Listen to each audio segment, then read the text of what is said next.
Hello, my name is Bill Wesson. I have been doing dentistry for 48 years, the last 40 of them in Aspen, Colorado.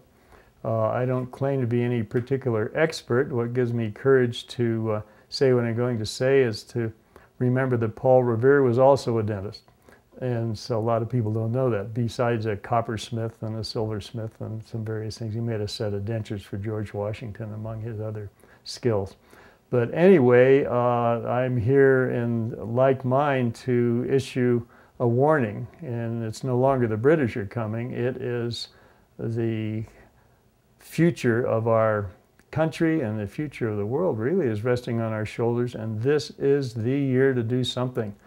2011 is our last shot at it, in my opinion. I've spent quite a bit of time studying what's going on, and it is a time for those who have the courage to stand in their own truth.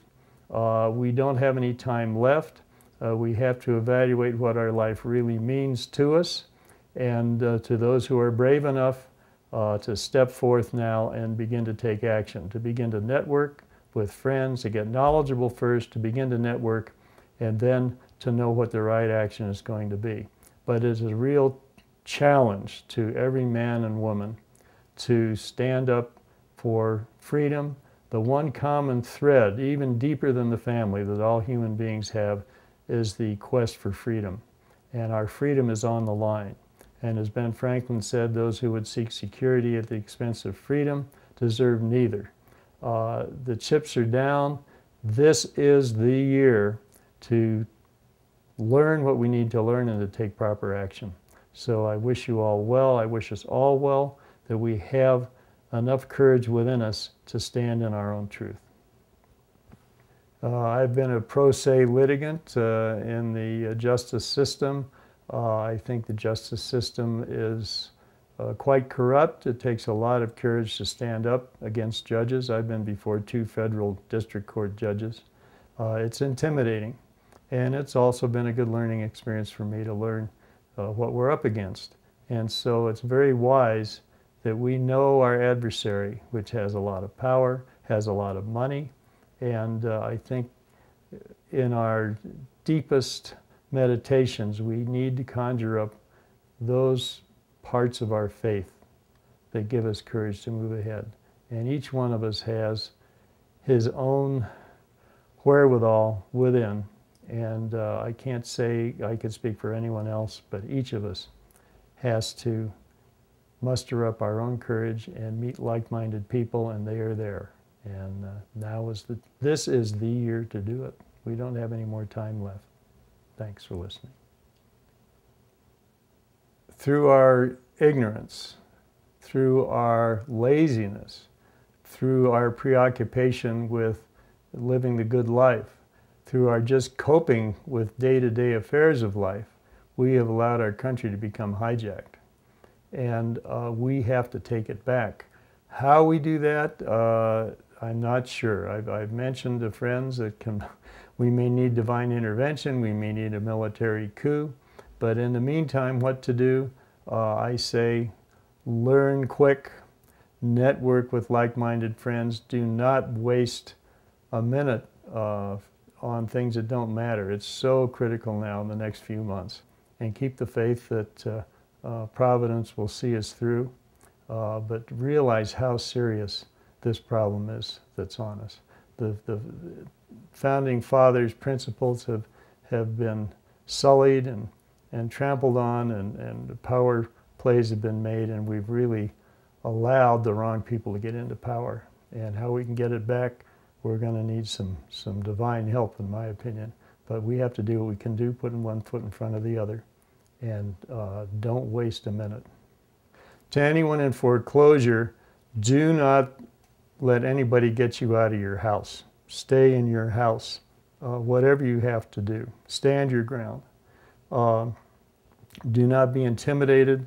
A lot of it depends on the sheriff. I have in fact, I don't know if he got elected. I have to find out. A friend who ran for sheriff down in New Mexico, and he ran on the tenet that he would not evict anybody in foreclosure from their house.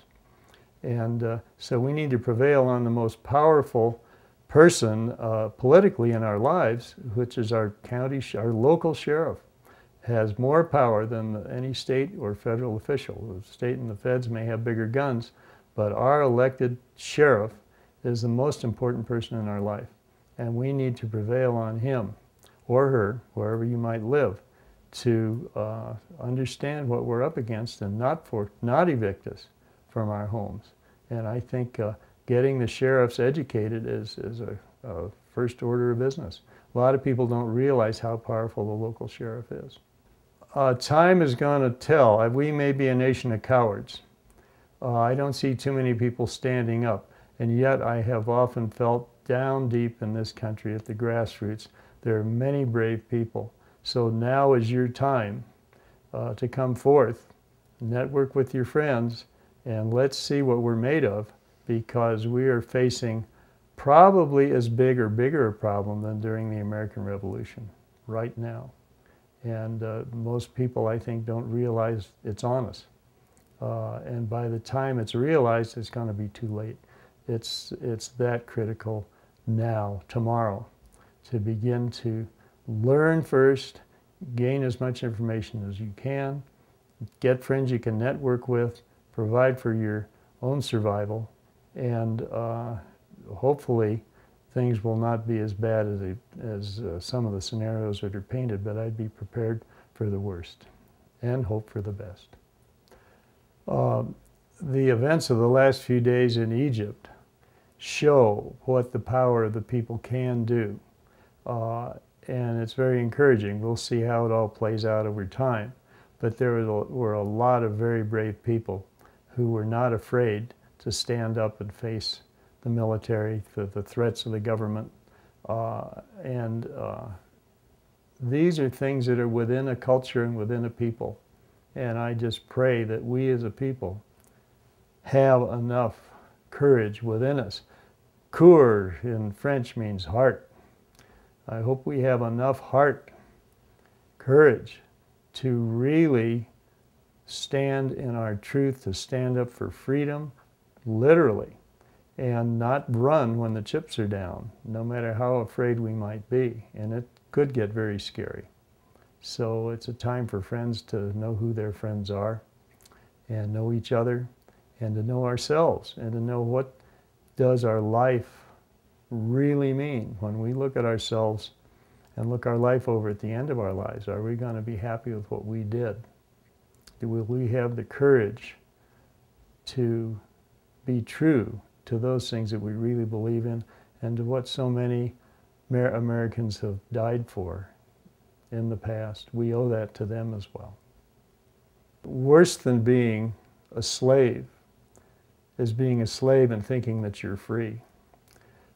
Is this the land of the free and the home of the brave? The situations that will arise during this next year will tell that tale to us. We will find out what we're made of. Many, many thousands of Americans have given their lives in the past for what we have today. Are we equal to the challenges that are ahead of us, or will we give in to our fears? Can we muster up enough courage to stand in our truth, to speak truth to power, to be brave enough to do that? It all depends how strong we are as a people, and we're being challenged now. And the rest of the world is looking at us. They're hoping and hard for us to be what America has meant in the past. And they're having to stand up, as they're doing in Egypt, for their own freedoms. But the one thing that is common to all people in the world, that runs even deeper than family, is freedom. And it's being challenged. It has been usurped to some extent. Can we take back what has been taken from us? Do we have enough perseverance, enough wisdom, enough energy to overcome the laziness and ignorance that has been a way of life here in this country for some years? And can we muster up those qualities of our human existence where we will be judged at the end of our lives?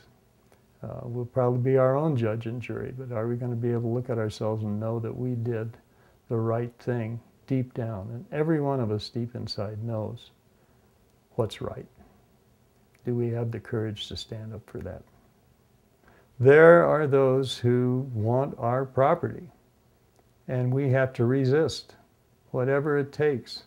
It is our property, and not to be intimidated, not to be beaten down, to enlist our friends, to engage in the strength of numbers.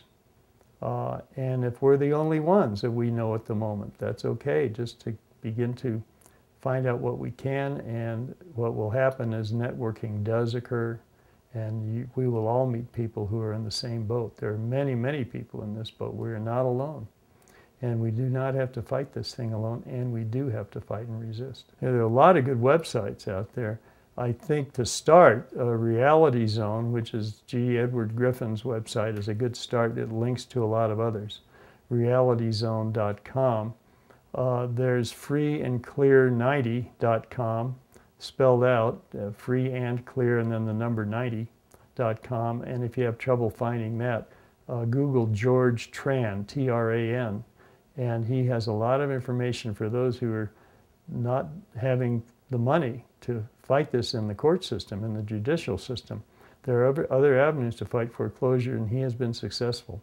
And Google him, and all the information you need will show up. There's a lot of information on him and what he has done, and he's willing to share that with people. And don't waste any time, and don't be the victim. If you're in your house, stay in your house and start Googling these sites and learning what you can to protect yourself.